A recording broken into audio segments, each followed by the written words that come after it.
I go back to history in my life.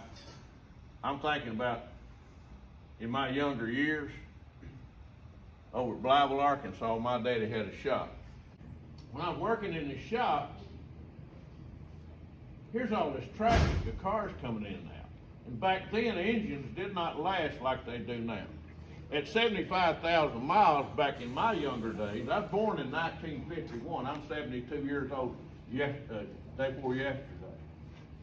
And I remember in that shop seeing all these cars come in needing rebuilding.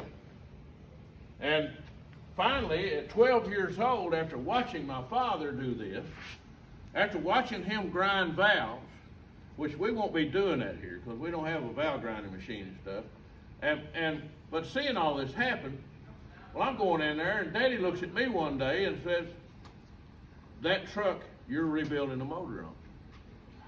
I said, "Do what?" 12 years old. And it was a 283 in a Chevrolet truck. And there I am. I pull the engine out. I take the engine and I bring it into a steel table. Then I go ahead and I said, "Here's the heads." I pull the heads off of it. The heads are these things. This is the head. This is the part, these valves here, like these are exhaust ports. The other side is intake.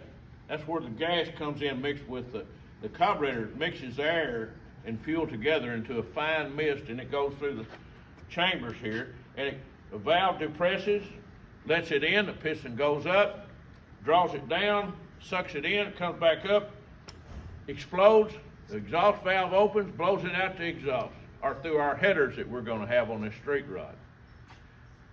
I tore all that down, cleaned every piece inside,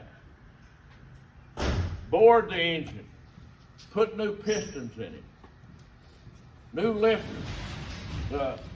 This is a crankshaft. This right here is a crankshaft.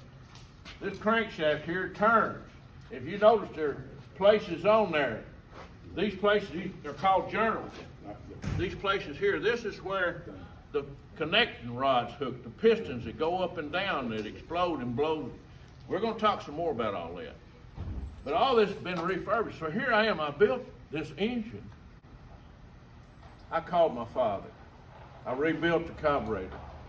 Called Daddy, I said, "I'm fixing to start the engine." 12 years old. Said, "All right, son." I turn it over and it pumps gas into the carburetor through the fuel pump. I pump the accelerator. I see it squirts gas. I adjusted the timing. And I never will forget, I put it on top dead center and I turned it over. That's where the perfect mark is down there. I'll tell you later about all that. I hit that starter and it began to run.